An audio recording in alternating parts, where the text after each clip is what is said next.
इस बात के लिए देश भर के किसानों को बधाई।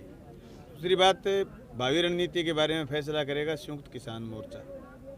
उसके बारे में कोई किसी तहसील में या किसी ज़िले में एक चीज़ तय नहीं हो सकती। संयुक्त किसान मोर्चे में जो सैकड़ों किसान संगठन है और उनकी जो कोर कमेटी बनी हुई है वो फैसला करेगी। उसके बाद जो बड़ी बात ये है कि संयुक्त किसान मोर्चे और दूसरे नेताओं का, जो आंदोलन के अगवा नेता हैं, उनका भी मानना है और हमारा भी मानना है कि जब तक ये कानून जो तीनों संसद में, दोनों सदनों में पास हो चुके हैं, इनका रिपील कानून जब तक वापस नहीं आ जाता और वो पास नहीं हो जाता, तीनों कानून डिस्ट्रॉय नहीं हो जाते, तब तक ये आंदोलन जारी रहेगा। इसमें कोई दो राह नहीं। बाकी संयुक्त किसान मोर्चा जो फैसला लेगा उस फैसले को हम जिलों में लागू करेंगे। एक बड़ी बात ये है कि जो पिछले दिनों में 700-750 कुर्बानियाँ किसानों की हुई हैं, एक साल से लगातार किसान बहुत मजबूती से बॉर्डरों पर डटा हुआ था। आंदोलन के विभिन्न चरण आए और उसके बाद जो किसान की पूरे देश में बात घर घर तक पहुंची और वो बात जनता के दिलों को छुई, और उसके साथ देश में जो मंडियों पर असर पड़ा है, बाजार पर जो असर पड़ा है, उसी का परिणाम है कि केंद्र की सरकार को ये आह्वान करना पड़ा है कि हम तीनों कानून वापस ले रहे हैं। ये बात सही है कि ये जो पिछले दिनों 27 उपचुनाव हुए थे उसमें बीजेपी और बीजेपी से जुड़े हुए गठबंधन की करारी हार हुई थी, और हार ही नहीं, राजस्थान में तो वो तीसरे और चौथे नंबर पर चले गए थे, जबान जपत हो गई थी। हमारे पड़ोस में हरियाणा में जो इलेक्शन था उसमें उनकी हार हुई। खास करके आप ये कह सकते हो उत्तरी भारत में उनकी बहुत बड़ी फजीती हुई, हार हुई। जहाँ खेती है, जहाँ पिकेटिंग में खेती नहीं है, खेती बिग्घों में, किलों में, मरबों में, उत्तरी भारत में, वहाँ इन कानूनों का असर देखने को मिला और इसके खिलाफ लड़ाई का असर देखने को मिला। इसलिए आज ये हम कहना चाहते हैं कि केंद्र की सरकार न सिर्फ तीनों काले कानूनों पर वापस कानून बनाए, बल्कि एमएसपी पर खरीद की गारंटी दे। एमएसपी तो है, इसमें कोई दो राह नहीं, लेकिन इस पर खरीद की गारंटी दे।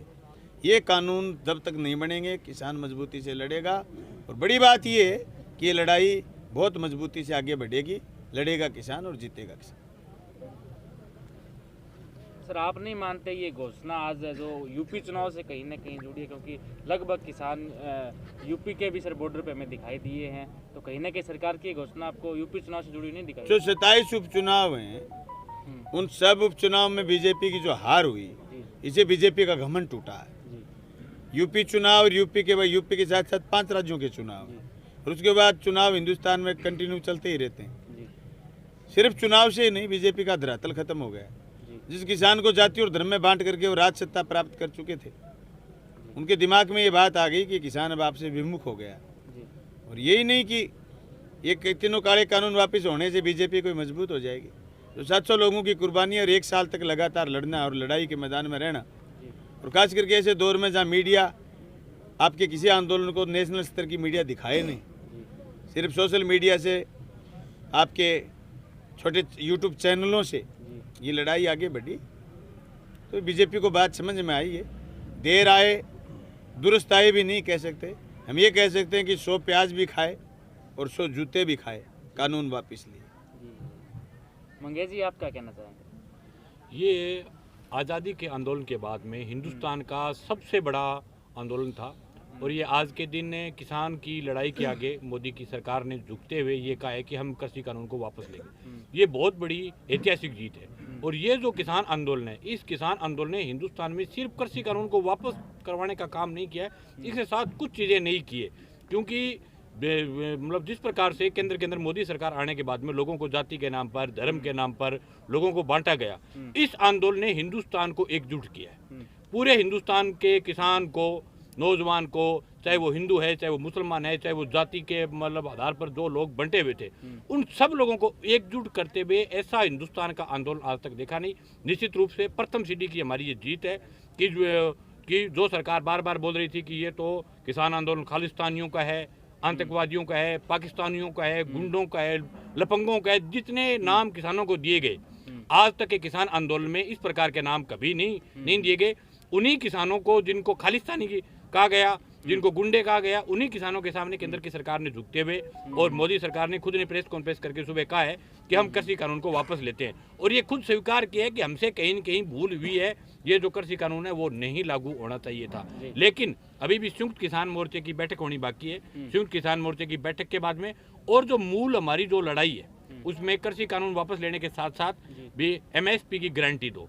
एमएसपी की गारंटी के लिए संयुक्त किसान मोर्चा जो भी आगे का निर्णय लेगा, आंदोलन तभी खत्म होगा जब ये बाकायदा कृषि कानून संसद से वापस जो हो जाएंगे, उसके बाद आंदोलन समाप्त होगा। अभी संयुक्त किसान मोर्चे के जिन जिन नेताओं के बयान आए उसमें सब लोगों ने कहा कि ये हमारी प्रथम सीढ़ी की जीत है, और आज तक के सबसे बड़े आज़ादी के बाद में सबसे बड़े किसान आंदोलन की जीत का मतलब ये है कि पूरे हिंदुस्तान का किसान का सर फख्र से ऊंचा हुआ है, और पूरे हिंदुस्तान का किसान आज के बाद जहाँ भी किसान को लड़ने की जरूरत पड़ेगी और ज़्यादा मजबूती के साथ, और ज़्यादा ताकत के साथ, और ज़्यादा उत्साह के साथ लड़ेगा। निश्चित रूप से हमें पहले भी विश्वास था कि हम 14 महीने से लगातार लड़ रहे थे, आंदोलन में उतार चढ़ाव आए, कई बार लाखों लोग कम हुए, कई बार कम हुए, कई बार ज़्यादा हुए, आंदोलन लगातार चलता रहा, लोग सड़कों पर डटे रहे, लोगों ने कितनी मतलब किसानों ने कितनी सरकारों की मतलब जलालतें झेली, 700 किसानों की कुर्बानियाँ, और लगातार सड़कों पर रहना बहुत कठिन होता है। उस दौर में भी किसान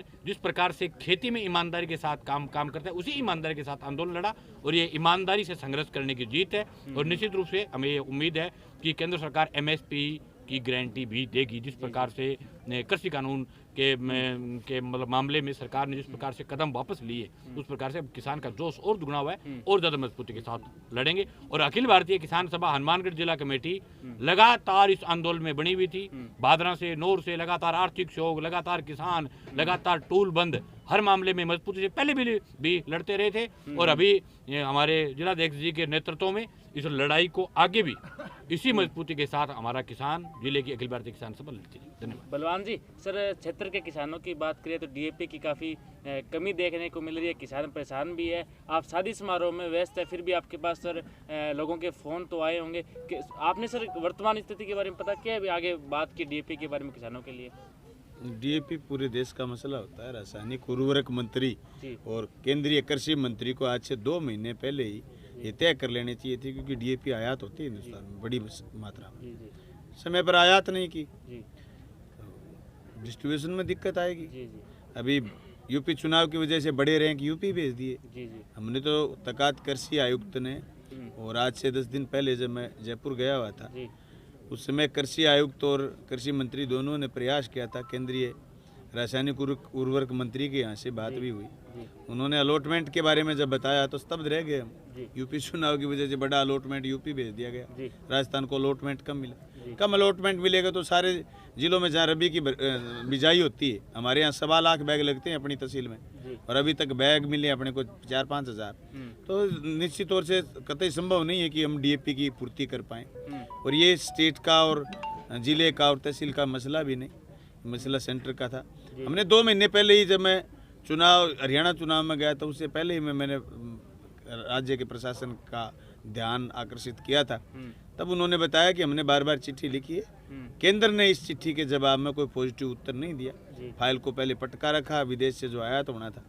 उसके बाद जैसे अब कृषि कानून वापस लिए, वैसे ही अब केंद्र सरकार संभले, उम्मीद करते हैं समय पर किसान को चीज़ें उपलब्ध कराए। कह रहे थे 2022 में आय दुगनी हो जाएगी, अब की बार तो बिजाई ढंग से नहीं हुई तो आय दुगनी। और गेहूं का तो सीधा सा संबंध डीएपी से, गेहूं तो आइए समझो आप उत्पादन आधा रह जाएगा, डीएपी देश भर में नहीं मिली है। कहाँ आय दुगनी की बात चल रही थी, कहाँ समय पर हम चीज़ें उपलब्ध नहीं करा पाए। बिल्कुल इसमें स्टेट गवर्नमेंट के पास जो पहुंचा, अंश पहुंचा डीएपी का, उसको हमने हमारे ज़िले तक लाने का प्रयास किया, रैंक भी मिले, हमारे यहाँ आवंटन भी हुआ। लेकिन इसमें कोई दो राह नहीं कि 1.25 लाख बैग की जगह अगर 5,000 बैग मिले तो हम किसानों को आपूर्ति कैसे करा पाएंगे, हो ही नहीं पाएगी। सरसों में सल्फर की व्यवस्था थी, सल्फर हमारे यहाँ पैदा होती है, सल्फर की व्यवस्था थी बढ़िया सरसों, तो लोगों ने सल्फर के साथ बीज लिया। कुछ डीएपी घरों में होती है, कोई 1 कट्टा 2 कट्टा 4 कट्टा किसी के पास, लेकिन आज नहीं है। इसमें कोई दिक्कत दो राह नहीं है। किसान को जो भारी दिक्कतें हो रही है, इसका भविष्य में समाधान है कि हम भी समय से पहले हमें पता चले, पता लगाते रहें और केंद्र सरकार को अवगत करें, केंद्र सरकार समय पर इसका आयात करे या फिर देश में उत्पादन करे। विनोद जी, आपने लगातार सर किसान आंदोलन में सक्रियता दिखाई है। आज सरकार द्वारा घोषणा की गई है तीनों कानूनों को वापस लेने की, आप क्या कहना चाहेंगे? मैं लगातार कविता के माध्यमों आंदोलन के बिचाले रहे हूँ और आ बात कहते रहे हूँ कि बीजो नाइब बाजरी बीजो हिवड़े आग और क्रांति फसला काट सा किरसा काती लाग हक दो मारो आकमा नहीं तो ले सा खोस थे देखो है रोवणो नहीं देखो थे रोस। जब पूरो देश आपात स्थिति के मां घरा में बंद हो, जब राज्य को मुद्दो कृषि हो, बिन पर सरकार जो कोई वो गुपचुप तरीकों जिके तरीकों कानून बनाया वह बहुत गलत था। पूरे देश के मेहनत कसगी तोइन करी और हिंदुस्तान के करीब 550 संगठन मिल गए। दिल्ली की बॉर्डर ने जो है वो 5 जगह जो है वो 1 साल तक घेरा रखी। मैं तो अब भी आका हूँ, मेरे दिमाग में भी आया और मैं अखिल भारतीय किसान सभा को जिला सेक्रेटरी होने के नाते गांव-गांव के कार्यकर्ता और मजदूर किसान मेहनत किसान है वो मैसेज देना चाहूँ कि गांव-गांव में अभी कृषि कानूनों के बारे में समझ जकी बनी को नहीं बात समझ जानी चाहिए, बाकी परिभाषा समझनी चाहिए।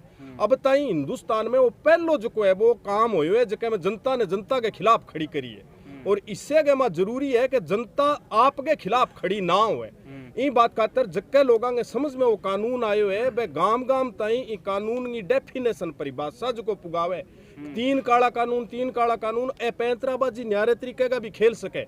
हिंदुस्तान की जकी आज़ादी की लड़ाई बा 90 साल की मंगल पांडे कारतूस के मुंह लगाना मना करियो बीऊ ले गए और जक्के दिन लाल किले पर झंडो फहराई जो 90 साल लग गया बिंगे माँ इंगे माँ सरकार के कन्ने कॉर्पोरेट जगत पूरी दुनिया को जो पूंजीवादी सिस्टम है वो इन्हें जो है वो बिंगा सिर्फ और सिर्फ ए लोग गुर्गा है पूरा का पूरा हिस्से के माँ किसाना नहीं तो खुश भी नहीं होना चाहिए और बिंगा सागे सागे आगे पैंतराबाजी समझनी चाहिए, कोई धोखे में नहीं आना चाहिए और गाँव के माँ जो है वो हर तरीके के संगठन का कार्यकर्ता जागृति लेके जावे, सोशल मीडिया समझे।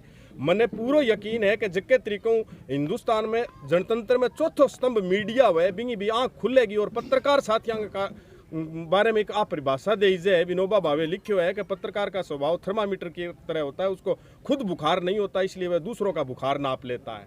तो वो जक्के लोगों का बुखार हो वह लोग भी जो है वो उतार के आपको नापेगा और जक्का लोग इन आंदोलन के माँ पत्रकार साथियां खास करके काम करिए, गीतकारा काम करिए, रचनाकारा काम करिए, महापंचायत जका लोग आयोजित करिए वे बहुत बड़ो आग में घीगो काम करने को काम करिए।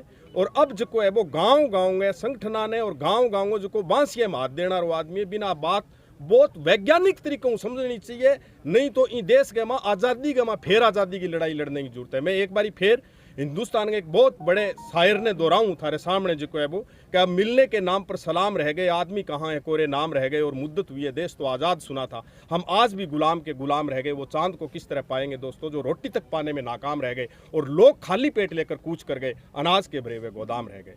बहुत बहुत धन्यवाद है कि आँख खुली है सरकार की और इंगे माँ और ज़्यादा जो है वो गंभीरता हूँ लोग समझेगा, यहाँ लड़ाई न लड़ेगा जियाँ आप बात में छुचक में बरात में हर जगह जो है वो आपकी नैतिक जिम्मेदारी के सागे जावा बिये किसान आंदोलन में आपके कमाई को जितना हिस्सों नहीं लगावेगा और जितना लड़नो नहीं सीखेगा जितना ही देश को किसान और मेहनत का बिंगो खेत खड़ो असुरक्षित है। गुलाम जी, आप क्या संदेश देना चाहेंगे? मजबूती से लड़ेंगे, देश का किसान उठा है। एक एक दाना जब तक सरकारी रेट पर नहीं खरीदा जाएगा तब तक ये जंग जारी रहेगी और देश की सरकारों को इसके बारे में मजबूती से फैसले लेने पड़ेंगे। विनोद जी ने एक बात कही, जैसे अनपढ़ पैदा हुए अनपढ़ जो अदानी अंबानी को वेयर हाउस बना करके लुटाना केंद्र की सरकार चाहती थी, उसके खिलाफ किसान ने लड़ करके कानून तो बदलवा लेंगे, लेकिन एक एक दाना किसान का सरकार खरीदे ये तय कराने की लड़ाई अभी बाकी है जो लगातार संघर्ष जारी रहेगी। जी सर, धन्यवाद।